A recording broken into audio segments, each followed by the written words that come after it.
We have a slight technical issue. We'll be returning shortly. Won't be long.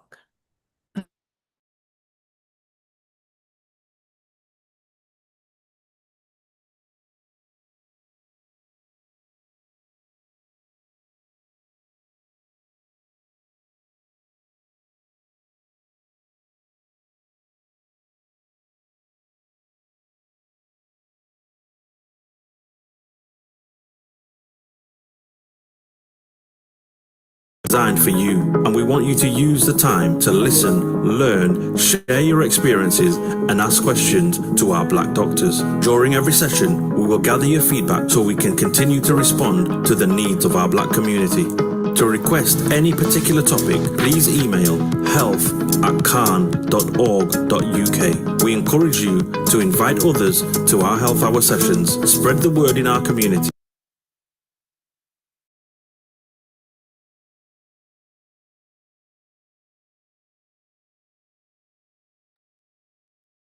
Hello guys, and welcome. Thank you to Khan for playing the jingle for us. I think that was the whole jingle. It's a bit jumpy, but I think we got most of the information there.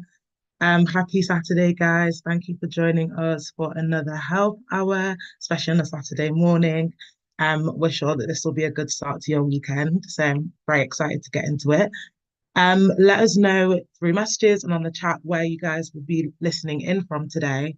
I'm currently hosting from Manchester, and it's, of course, cloudy, but hoping to get some bits of sun as the day goes on. So I'll introduce myself. This is my first time hosting. I've watched lots of these health hours before. My name is Ebube Opalugo. I'm currently a foundation year 3 doctor who's interested in psychiatry. And yeah, I'm very privileged to be able to host one of these sessions after watching so many. I'm really excited to introduce our speaker for today. So our speaker is Dr. Ifeanyi Onwuka, and she is a graduate of King's College University with over 6 years of experience both in Nigeria and in the UK. Dr. Onwuka has a passion for health awareness, and today she will be talking to us about asthma and what you need to know. I think this is particularly important as we know that there's a disparity between different areas and ethnic groups in the occurrence and severity of asthma, particularly in childhood asthma, and that means that Black populations can be more significantly affected. So thank you so much for Dr. Onwuka for doing this talk for us today. And whilst the talk is going on, if anyone has any questions, please use the chat, any questions or any points that they want to share. Okay, so on to the talk. Can you all see me? Good morning, everyone.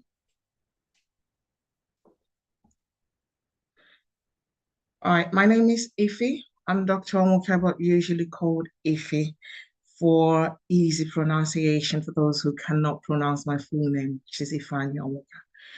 As the host already said, I am a medical doctor, King's College graduate with experience both in Nigeria and in UK, currently a GP trainee, ST2 registrar, and I'm quite passionate with health awareness.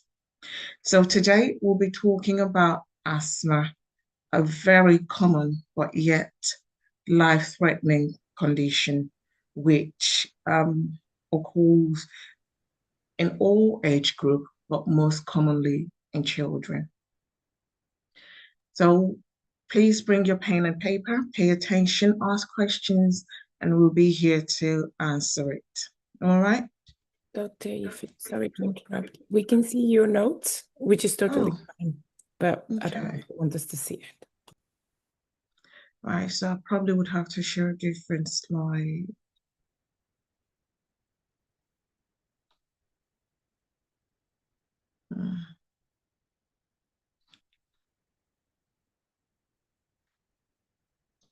Okay, so I'll use a different slide.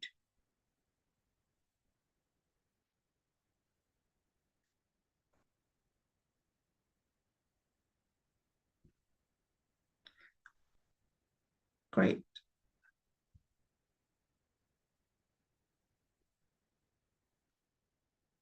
Okay, good.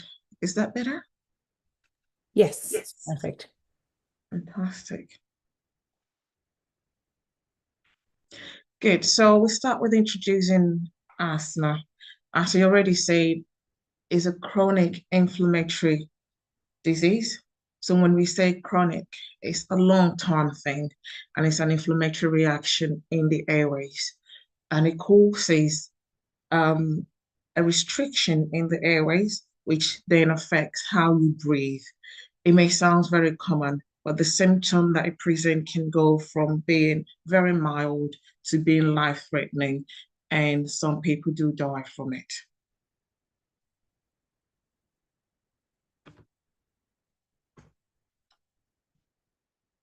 All right, so the layout for today's presentation, we'll talk about the epidemiology, how common it is, the pathology, which is how it occurs and the common triggers, the symptoms, how people present, how we diagnose it, and how we manage it, as well as the prognosis. So in terms of how common asthma is, it is extremely common. And if you look around, you might know someone who has it, or someone who knows somebody who has it, or somebody else who knows somebody else that knows somebody who has it. So somehow we come across people who has asthma. And according to research, it's been shown to be about 3 to 10% of the worldwide common condition and happening around 300 million people globally. Sadly, it is said to kill about 250,000 people prematurely around the world. And if we are to come down to England, about 9.7% of people has asthma in England, but higher rate in Wales than other parts of the England. It is more common in children and adolescents, but also can through adulthood. But recently, we've been seeing adults who are being diagnosed with asthma newly. So they have gone through their childhood unknown of that diagnosis, but then found out whilst they're in adulthood. And we have another type of asthma, which we call an occupational asthma. So those ones who probably had asthma in childhood had outgrown it or didn't have symptoms, but then coming to their workplace where there are allergen or trigger factors, which we'll talk about, and then start to develop asthma. So asthma runs through all age group, but it's higher in developed area because of the pollution and the allergen. We also find that amongst the Afro-Caribbean individuals, that we are most likely to present with a severe type of asthma, and also to present with life-threatening and being admitted with asthma. But also research have shown, ironically, that we have the same prevalence of asthma with our Caucasian population, but yet we have the higher rate of hospital admission, and I will highlight the reasons later on. So in terms of the protective factor, we do find that for those who were born in Africa, who then come in, have lesser likelihood of having asthma compared to those Afro-Caribbeans who were born here, which is ironic.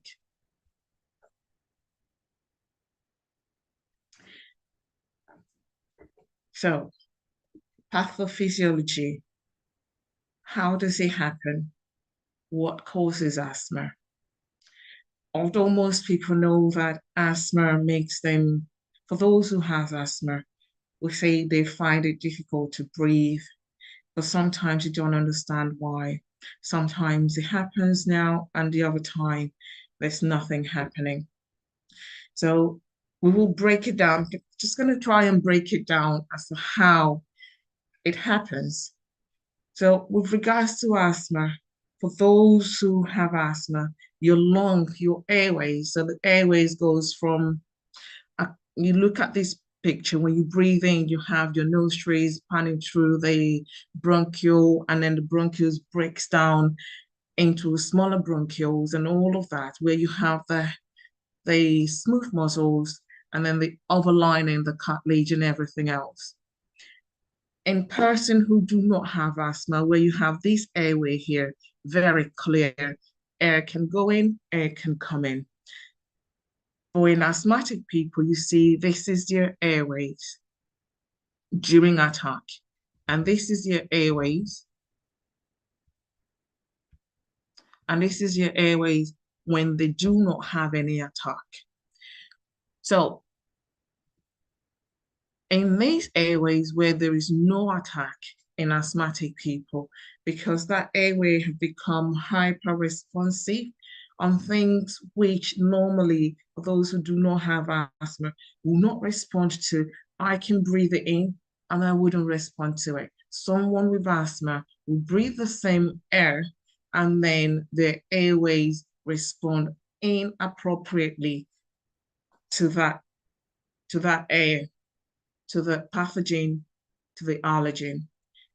And when that hyperresponsiveness happens, it causes swelling, it causes mucus production, and then it causes the airway itself to then constrict and become narrow.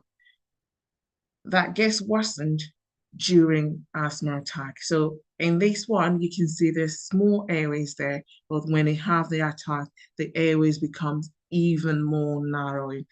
And at this point, you find it difficult to breathe out. For those who have asthma, they realize it seems like you can breathe in, but breathing out is as though you're breathing out on a tight balloon. So it's difficult to breathe out. And at that point, you're not giving your system the air that it needs. And with that symptom comes the chest tightness, comes difficulty breathing, and then comes coughing.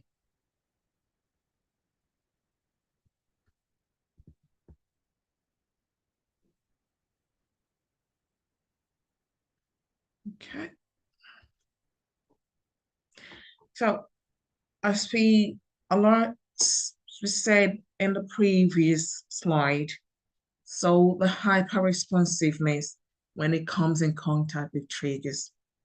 So these are the common triggers that most people do know. You have the pollen. For those who are in UK, we're prone to pollen. And we have the dust mite, have mold, pet danders, and smoke. So you might think that for those of us who perhaps you smoke, but you smoke outside and not around your children, it's still important that a passive smoke can also trigger asthma attack.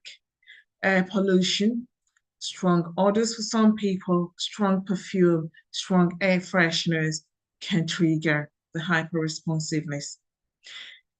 And also you have the viral respiratory infection. So you have all the flus, all the cold. For normal people, you can have cold, you can have flu, you can deal with it. Your system is able to contain the attack. But if you have asthma concurrently with that, it triggers, it becomes a double barrel action. And that can make the treatment of your asthma more complicating, as well as recovering even from the flu. So those are the things that you need to look out for if you're prone to asthma, if you're asthmatic. Exertion, things like laughter, emotional stress, and exercise. We're not saying that you should not be active, physically active. You should be active, but you need to know what to do prior to your activities. So we do advise that you do take your inhalers before you go for a run, your inhalers before you go for that jog, before you do a various exercise. So I've already mentioned emotional stress, medication. So what NSAID and beta blockers, NSAIDs are things like ibuprofen, diclofenac, naproxen, name it, some of those pain relievers, and beta blockers for those who either have high blood pressure or have heart failure, who are on things like labetalol, propranolol. Those can affect asthma. For ibuprofen and all of those, the effect on asthma varies. Some people can take it and they are okay, but some can take it and it will trigger their asthma. So if you know that you have asthma, or you know that you have a relative who have asthma, it's important to, if you've never had to take ibuprofen or naproxen or diclofenac or any of those things before, and it's your first time, be cautious before you take it, or if possible, try and avoid it. So symptoms, we've sort of mentioned the symptoms on the side, right? Common symptoms are shortness of breath, wheezing, so you can hear a whistling sound. If you can hear me, it probably would sound like this. So those are the sounds that you can hear when breathing. We call that wheeze. You find chest tightness. Some can mistake the tightness to be the chest pain. So it's important to know the difference between a tight chest and a chest pain, because that can mean totally different things.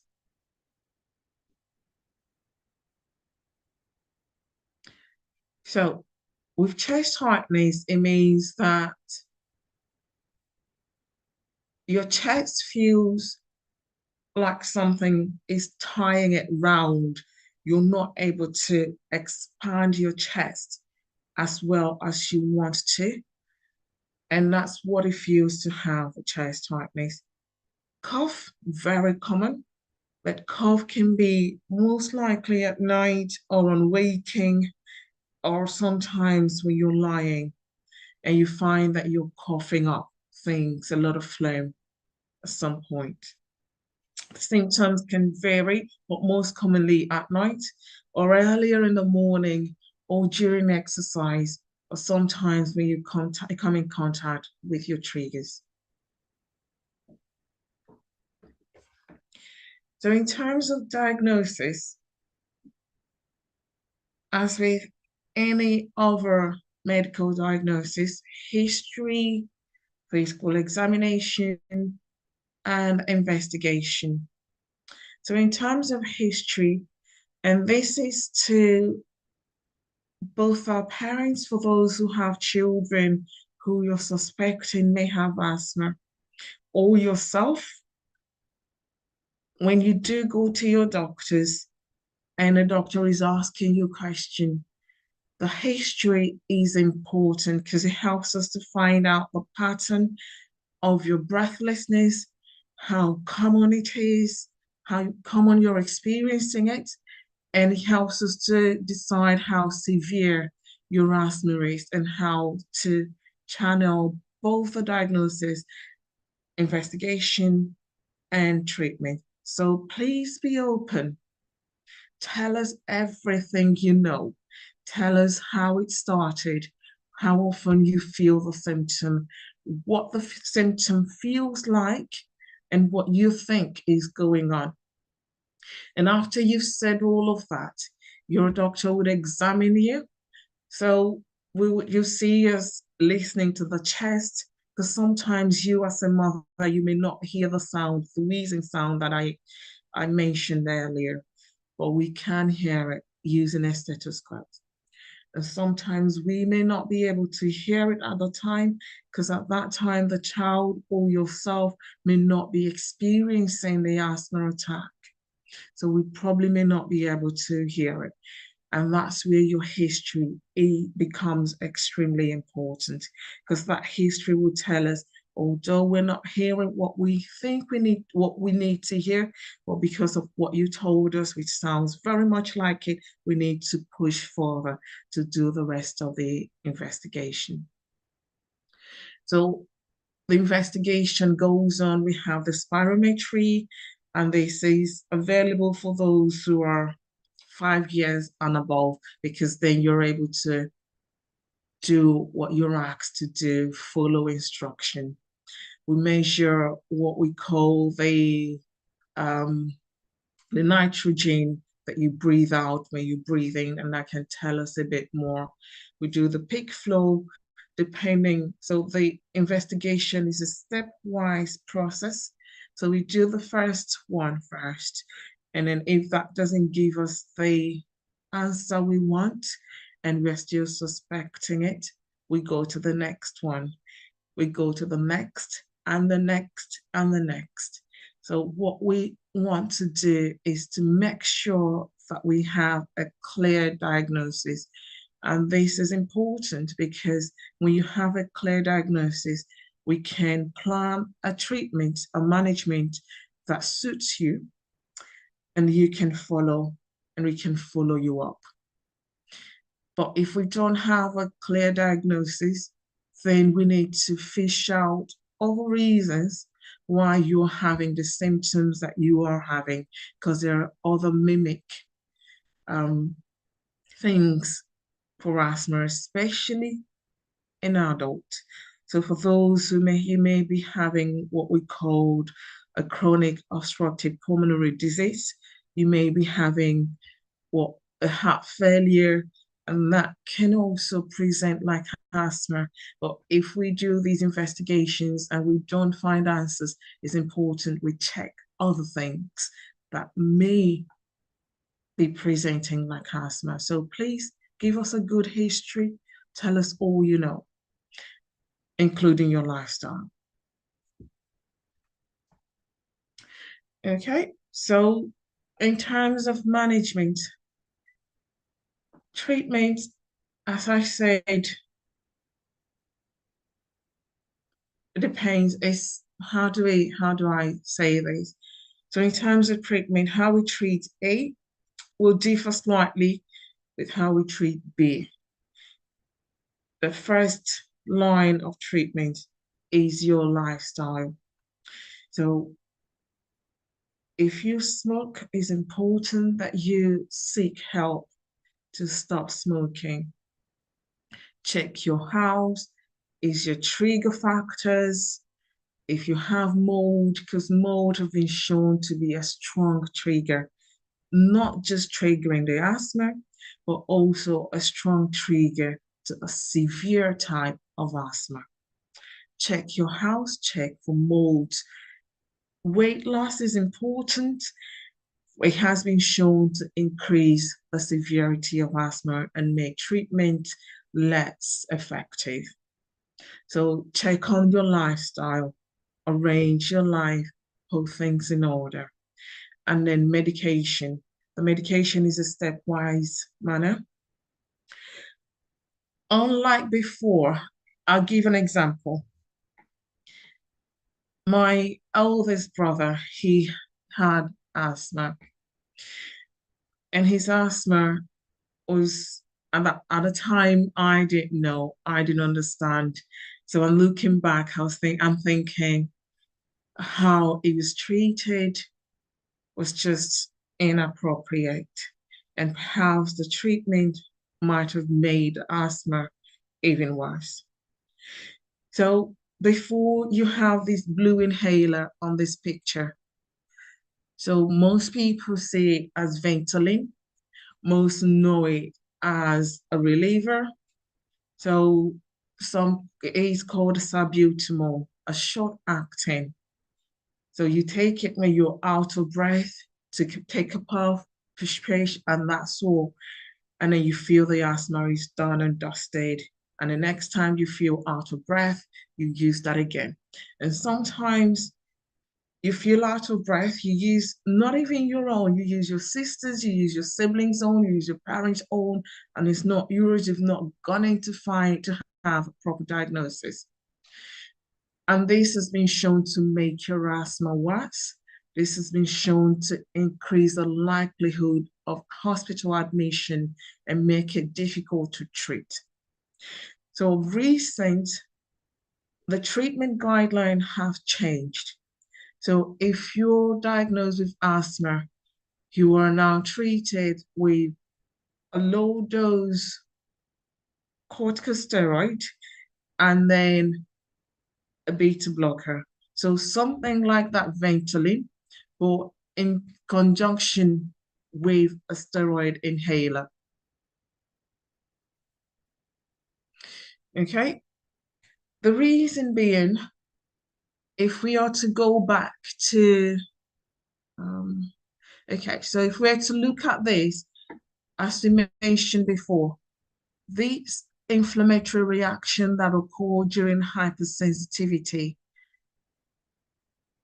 the steroid itself helps to reduce that inflammatory reaction, helps to reduce the remodeling of your airways, making it less likely to constantly be in that state. And as such, less likely for you to have the asthma attack. Okay, so then this is what we give, a combined inhaler for treatment in the early times. And we use that both as a reliever as well as a maintenance. And that depends on the severity.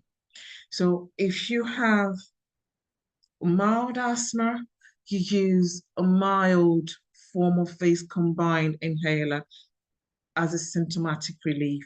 So when you have the symptoms, you use that to puff in. And when you're about to run or do your exercise, you use that. But then it's important to monitor how often you're having to use it.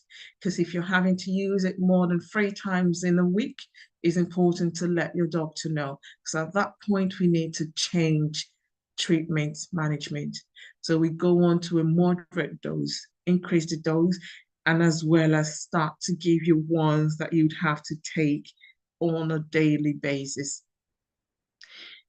And if you're taking that on a daily basis, and your asthma is still not well controlled. When I say not well controlled, I mean you're still being symptomatic. So I'm trying to let people in. If you can just help me to let people in, please. I think there are 2 people waiting. So when I say not well controlled, if you're still being symptomatic, let's say you're still having to use your relievers every now and again, having to use your relievers 3 times in a week, more than twice in a week, despite using the reliever and the one you're taking daily, then we'll have to recheck, number 1, how you're using your inhaler, which is very important. So because some people do not know how to use your inhaler, and please, if you're not sure how to use your inhaler, ask your doctor, let them tell you how to use your inhaler. And you also will have the nurse specialist who also will talk you through how you use your inhaler. It's extremely important that your inhaler, when you use it, that it goes to these airways. So it's not being taken, and then when you inhale it, it's not stuck around your mouth. It's important that it gets to your airways where it can do what it needs to do in the airways. Okay, so check your inhaler technique.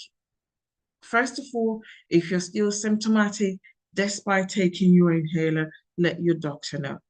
So your doctor will probably ask to see you again to check how you're using it. Make sure that you're using it appropriately. And then if you're using it appropriately, then to see how to improve, increase your dose, increase how much you're using it. And if all that is done and no change, we'll probably sometimes repeat some investigation just to make sure that some part of action is being done in the system compared to those who do not have any response at all. So if you're having some form of response, we can move into a tablet form to help control your asthma and then check again. And at some point, you may need to get into a consultant, into a hospital to recheck that. Okay, so please, the take-home message on this slide is, if you're not controlling your asthma, if you're still symptomatic, let your doctor know.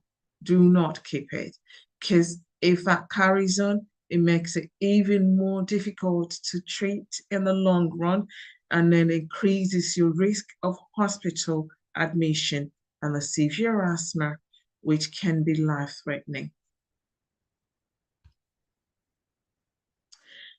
In terms of prognosis, asthma, as we all know, is very, very common, especially in children. So for children, the prognosis is really good, but that depends on how you treat it. So about 60% of children would outgrow their asthma in adulthood. And some can have asthma all through, even in their adulthood. And as I mentioned at the beginning of the slide, we do have the adult onset asthma. So if you are an adult and you're experiencing the symptoms I've mentioned, shortness of breath, chest tightness, cough, which is mostly common at night or when you do exercise, also let your doctor know so they can investigate that. We're seeing adults these days being diagnosed newly as asthmatic. And also, for those whose asthma is not well controlled, these can lead to a permanent damage to your lung, as at this picture. And when that happens, it makes it much difficult to treat, makes you more likely to have series of severe attacks, and then series of hospital admission. And although rare, but still very common, mortality, death. This is where it's important to treat your asthma as early as possible. Make sure you do take your medication as required. And if it's not working, let your doctor know. It's very important. If you smoke, that increases the risk of worsening severe asthma, the risk of hospital admission, and the risk of death. Also, when we talk about the environmental exposure, air pollution, we can't help it, but if you can, please do try. I did mention mold earlier on. So some houses are riddled with mold. Find a way to clear the mold. If you're living in a rented accommodation and the house is damp and moldy, let your landlord know. Find ways to clear it, because mold has been shown not just as a trigger for asthma, but also as a trigger for severe asthma, and also an increased risk of asthma-related death. It's important to check your mold. Ensure that the mold is clear. And if it can be clear, please ensure that it's not where your children are lying. And if you're asthmatic yourself, do not be sleeping where you have a lot of mold. If you're obese or you're heavy in weight, please try and reduce your weight. The reason being that it increases the chest wall, making it difficult to breathe. And now when you then have asthma attack, these then make it even worse. Okay, so the other one is health-seeking behavior. As I said earlier in the previous slide, we do have the same prevalence as our Caucasian patient, but then Afro-Caribbean has been shown to be twice likely to have hospital admission, severe asthma, and asthma-related death compared to our Caucasian colleagues, Caucasian people. And one of the reasons is because of our health-seeking behavior. Most of us who have asthma, number one, we do not know that we have asthma, or you have asthma, you're not going to your doctor. You tend to just, for those who are in Africa who can buy medication over the counter, we tend to buy the inhalers over the counter and use it because one of our neighbors said we can use this inhaler and it works. It's important that you get to your doctor, get a proper diagnosis, because the inhaler you're using can actually be detrimental because it's just a blue inhaler and it doesn't help on its own. It's important that you use the appropriate medication to treat the asthma. So evidence or research have shown that the Afro-Caribbean who migrated to UK, that's the UK evidence, are less likely to seek out the doctor with their asthma compared to those who, although Black origin, but who were born here. So please, if you think you have any symptom, seek your doctor. Go to your doctor, get a proper diagnosis, get information about asthma, read around, talk to those who knows. This is also why we're giving this presentation. So you're aware of the symptoms of asthma, you're aware of the severity, you're aware of how it's treated. Okay? In terms of the severity, just to mention, we have the mild, we have the moderate, we have the severe asthma. For the severe asthma, for the moderate or mild asthma, you find the symptoms that we mentioned. You're short of breath. Those are the things that you probably see. Your chest is tight, you cannot breathe. At that time, you take your inhaler. With time, it can help. We do advise that if you're at home, anywhere you are, you have your inhalers with you, and you give your inhalers to somebody else who knows where to get it. Let somebody know that you have asthma, so that when you do have asthmatic attack, when you have the trigger, if you don't have your inhaler with you, somebody else knows where to get it, to help reduce the risk of it becoming more severe. Some researches have shown that some people who die because of asthma before being taken to the hospital die because there are no immediate management available at the time. There are no inhalers within reach. So by the time you get to the doctors, your airways is already tight. It's difficult to then treat it. So it's important to let people around you know, your loved ones should be aware that you have asthma. They should be aware of where you keep your medication so they can bring it to you whenever you have an attack. Okay? And you should know the symptoms of asthma at the early time, so you're not waiting for it to get worse before you start taking your inhaler.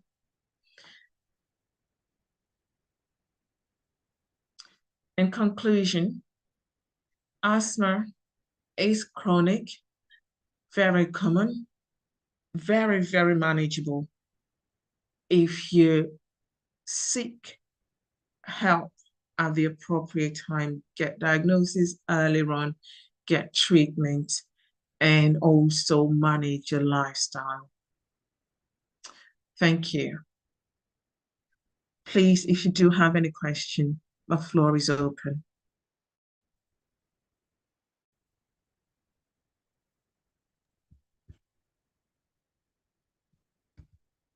Thank you so much, Dr. Ify, for that talk. That was really, really informative. I found it particularly interesting, the bit about nutrition and how the impact that can have on your severity of asthma. And also, yeah, I thought it was really important to talk about how one should be monitoring how much they're using that inhaler and also being educated on how to use your inhaler. So thank you so much for those. So we have some questions. I'm just having a look as to where. Oh, okay, great. Okay, so have some questions that have been sent to me. The first question is from an individual saying, I heard that people with asthma had to pay for inhaler prescriptions, yet people with type 2 diabetes get free prescriptions. Is this still the case? Will this ever be reviewed for the sake of people with asthma? Well, currently, unfortunately, we still have to pay for your asthma, and that's because in the meantime, the investigation and researches are still ongoing. And because with regards to asthma compared to type 2 diabetes, both of them are chronic. Well, then with type 2 diabetes, you have, despite the management option, the downside is still extremely debilitating. And the risks and complications pan out a lot more. So you have the eye, the brain, the kidneys, the neuropathic pathway. So that's the chronic, that's a lot more likely to impact compared to asthma, where it's still seen as management based. So if you're able to control your asthma, the complication or the prognosis is still very good. So bearing that in mind, that's probably the reason why it's still up to you. So the management is still totally person dependent, unlike diabetes. And then the cost effect with NHS for diabetes is higher compared to asthma. And as such, they would want to manage where in the long term they save more than the asthma. Yeah, I feel like with the NHS, it's all cost balancing. It's cost effective. So yeah, where you save the most money in the long run. I wonder if we're seeing the severity of asthma worsen. I wonder if down the road that might be something that is more likely to occur with the free prescriptions. Right at the moment, the severity of asthma is not worsening. It has plateaued based on the current research. And this is because more people are now being made aware of asthma, and the treatment has significantly improved. Unlike before, where the treatment is just based on the blue inhalers, and then you jump into the Montelukast and then the oral steroids. Now you are starting early with the inhaled steroids, very, very early, and that sort of put a stop or reduce the remodeling of the lungs. So, and because of that treatment, the severity we see these days has significantly reduced. And within the years, it has gone less than half.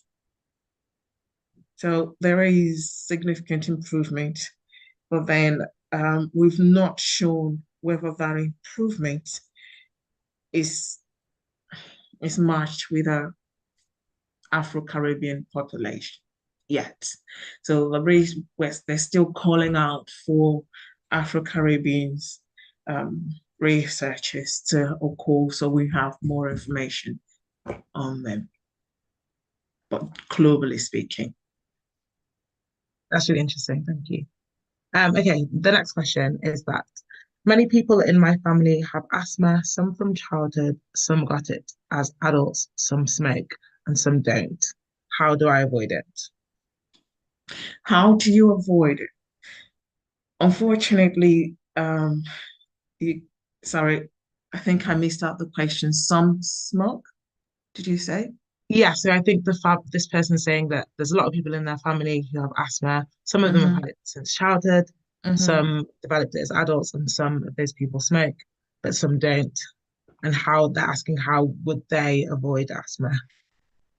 If you have asthma, unfortunately, you cannot avoid it. So it's avoiding the triggers. So with asthma, going back to the pathophysiology, your airways are already hyper-responsive, the hypersensitive. So like when the child is below 5, very early age. I remember taking my nephew to the hospital at the time when I was still a student. I was still a college student, so I didn't know much. So, but he had asthma, but he was 3, less than 3. I was told what he has is a sensitive lungs. So, because at that point, your airways are quite sensitive, unlike other people's things that will not cause airway to then start producing unnecessary mucus, start getting swollen, start getting reactions on other people, but for the person with asthma is there. So the only way to prevent it is to pay attention to the things that triggers that reaction and avoid it. If you're around those who smoke, please stay away, or kindly and politely ask them not to smoke around you, or possibly if they've smoked, to stay away, because you still have this passive smoking. So you've smoked and the droppings are still around the clothing and everything else, and it's air droppings and you can breathe it in. So if they have smoked, stay away, change their clothing, just avoid it. Avoiding the trigger factor, that's the only way out. And if you're obese, lifestyle management, lose the weight if you can. It might sound like how do we put it? Like a cycle. So exercise can induce asthma, but then you need the exercise to lose the weight. So we advise that you use your inhalers to do your before you go do your exercise. Still have your inhalers with you and use it if you're out of breath. So you're not to do a strenuous exercise, do it based on how much you can, your target. It would be target based. See how well you can, how far you can go and go along with that. Thank you so much for that, Dr. P. That was really helpful. So the next question we have is a question asking, every winter my chest tightens up bad, but inhalers don't fully help. Are there traditional remedies that work with asthma medications? Well, from a medical point of view, I cannot say I've not seen this. Research hasn't actually shown if there are other alternative medication. So the person that asked the question, can I ask what inhalers you're using? And then have you actually looked into how you're using the inhalers? And your inhaler technique is also very important. So the type of inhaler. Sometimes if you know your inhaler technique is not that good, it's important to review that with your doctor.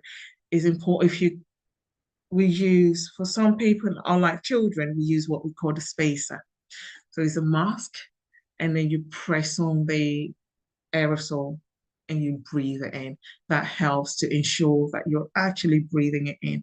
And as I said before, if the medication is not going into the airways itself, it will not be functioning. And as such, you may feel that the inhaler is not working. So, first of all, what type of inhaler are you using? How are you using it? Find that out, and then you can take it from there. Thank you. I don't know exactly who asked that question, but hopefully if that in the chat, maybe they could share, they could do a private message to one of us if they prefer not to share it in the public chat in terms of what inhalers Yeah, and medication. of course. So on to the next question. Somebody asked how to help someone with an asthma attack during the night. My fiance has asthma and he has medication, but how can I also comfort him? So, how can you comfort him? Right. So, the only way to do that is yourself. You have to know the symptoms, his symptoms, and then when the earliest sign of his symptoms, because at that point you can give him the inhaler earlier than waiting for the symptoms to then becomes blown up. So know your fiancé, know when he starts to take a deeper breath. Is that asthma? Is it coming on? Do you need your inhaler at this point? And then have that conversation. Some people with asthma also have, unfortunately, there is the mental health aspect of it that people don't usually talk to us about, but it's there. And then you also have the stigmatization. Some are afraid to share. But please, if you're in a relationship with somebody who has asthma, be open, encourage them to share their symptoms with you, and make it a norm. Make them realize that it's normal, it's okay to have that. It's nothing they've done to have it.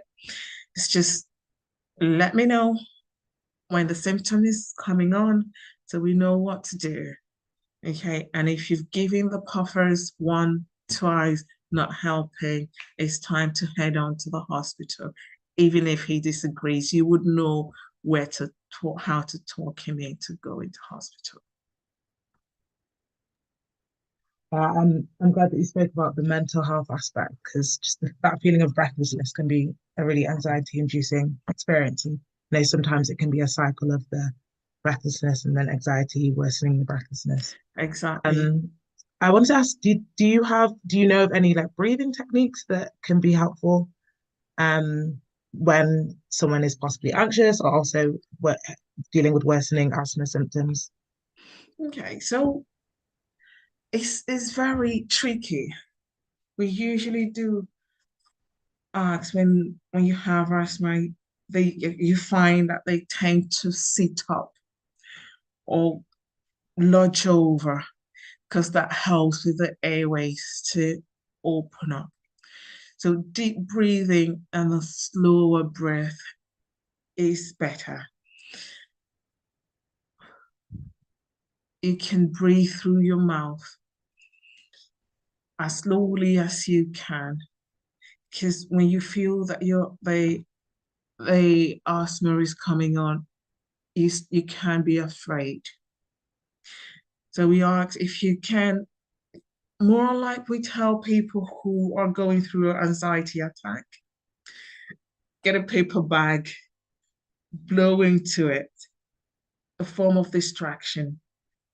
You're blowing out And then that's helping you to force the airway open. As you blow out, you're forcing the airway open, pushing your air in, so that pressure is there to help the airways.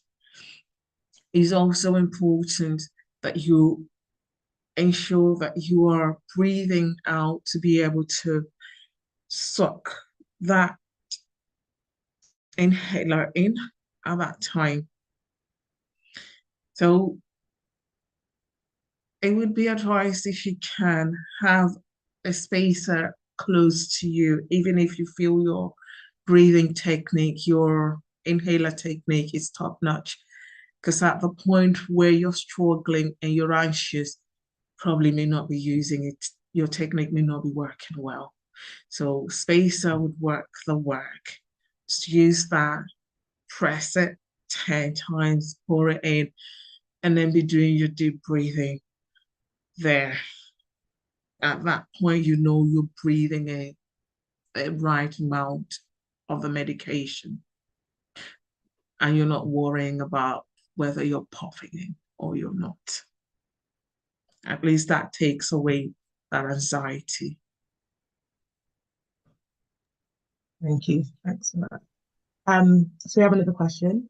This question asks, the Bible talks about the dangers of mold in homes. As mold a contributing factor, would there be concerns about the chemicals treating mold in homes too? So there are chemicals that you can treat molds, right? Although those chemicals can also be quite strong and irritant as well. So if you are to treat the mold, it's important when you do it, wear a face mask if you can.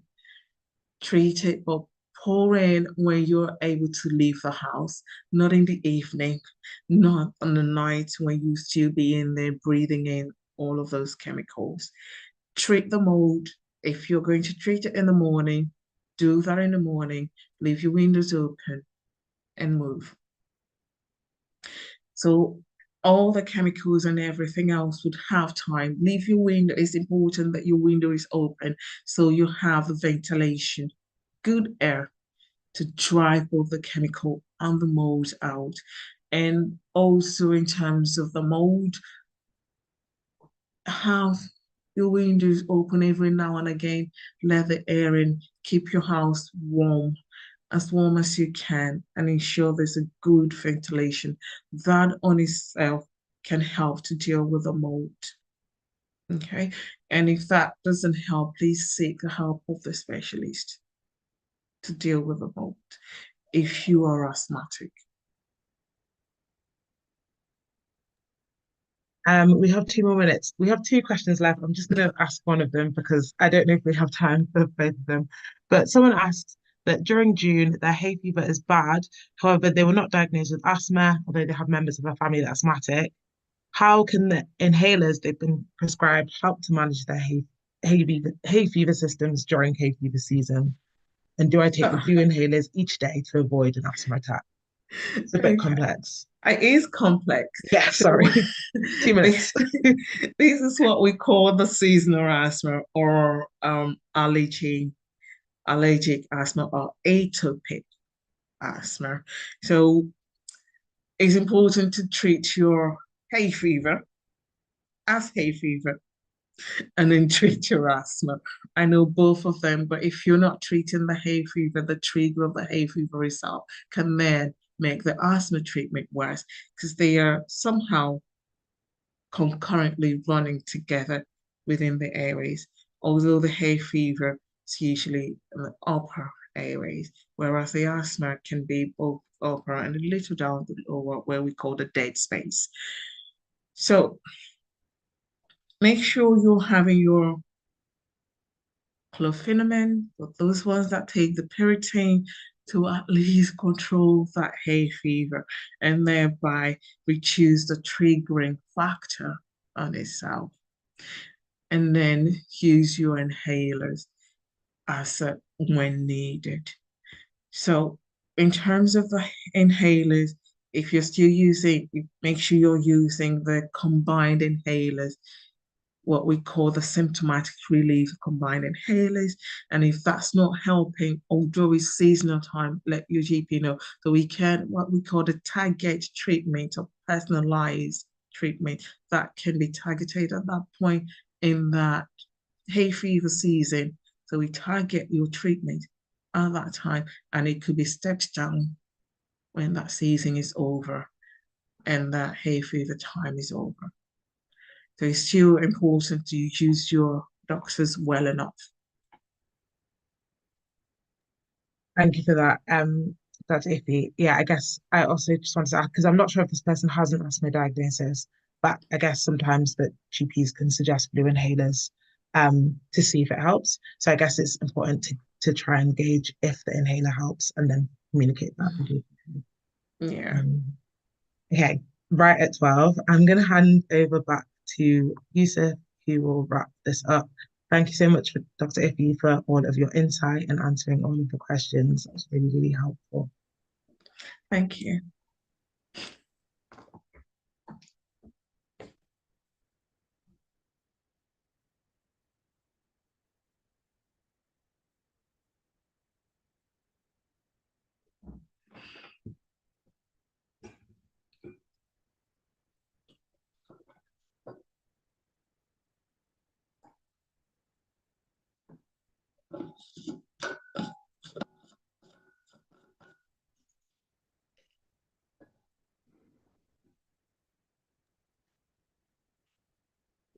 It's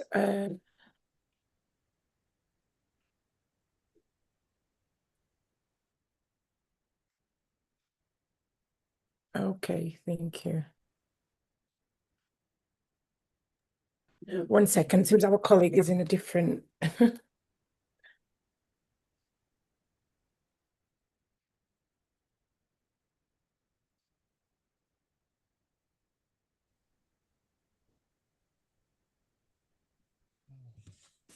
Finally, I've been unmuted. Thank you. Thank you, everybody.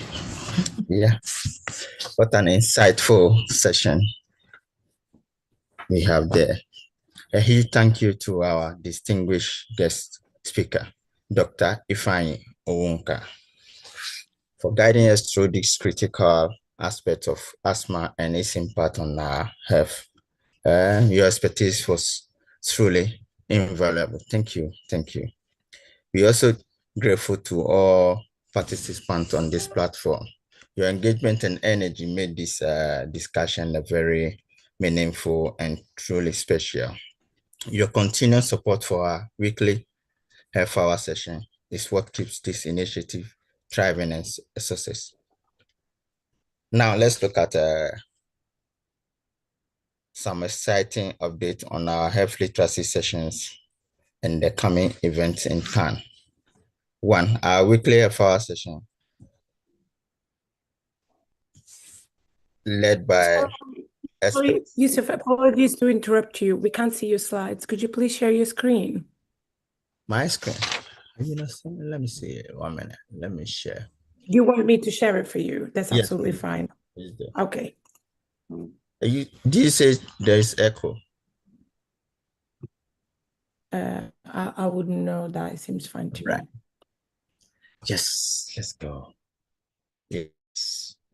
Our weekly half-hour led by experts, discussions on key issues affecting our Black communities in the UK every Saturday between the hours of 11 a.m. 12 p.m.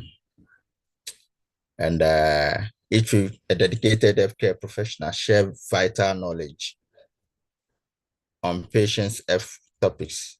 The session also offers you the opportunity to ask questions and interact with health practitioners. Don't miss out. Health Hour returns next week, and next weekend, share the QR code or the email with family and friends to join us for free.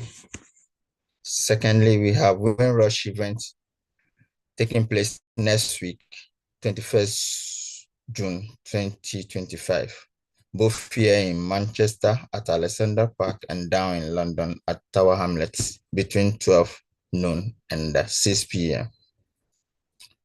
Join in celebration of culture, innovation, and community.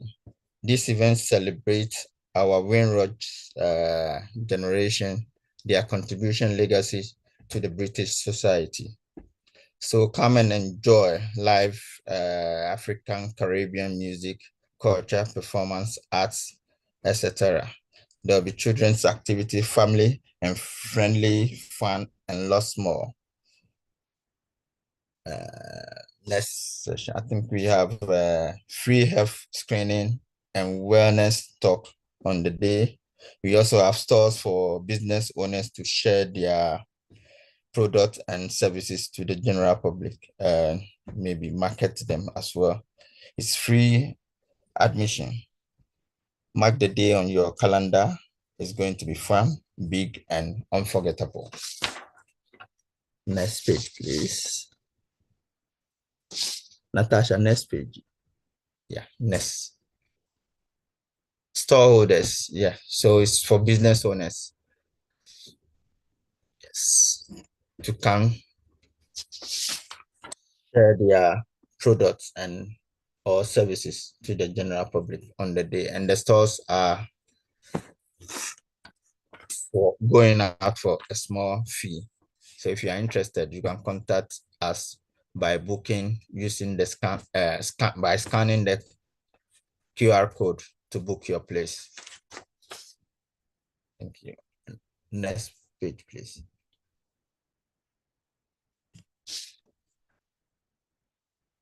The third event we have at time is the Black Healthcare Awards nomination.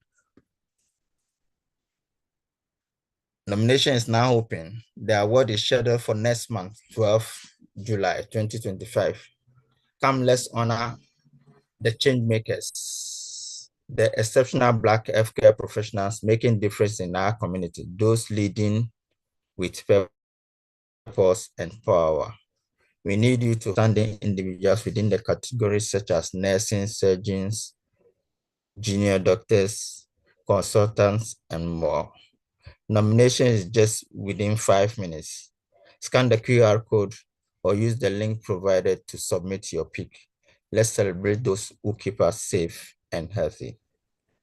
Thank you so much, Yusuf. So at the moment, nominations have been closed. There's been some time. So at the moment, we require people to just the tickets. Tickets are available for the Black Healthcare Awards. Yeah, tickets are available for for a small fee.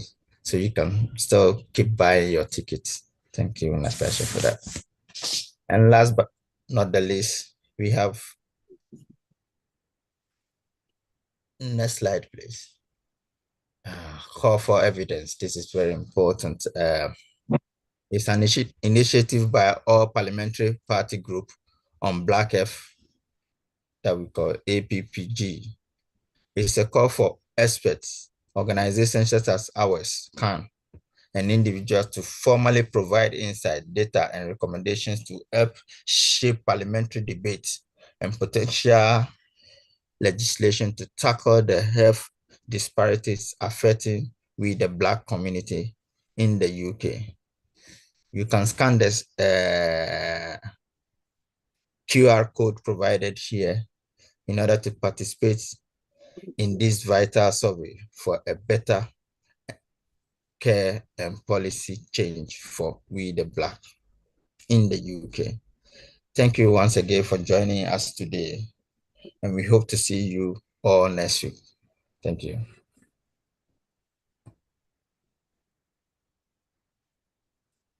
Thank you.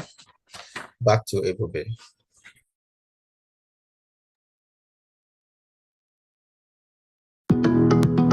Welcome to our Caribbean and African Targeted Health Improvement Program, CATHIP Health Hour.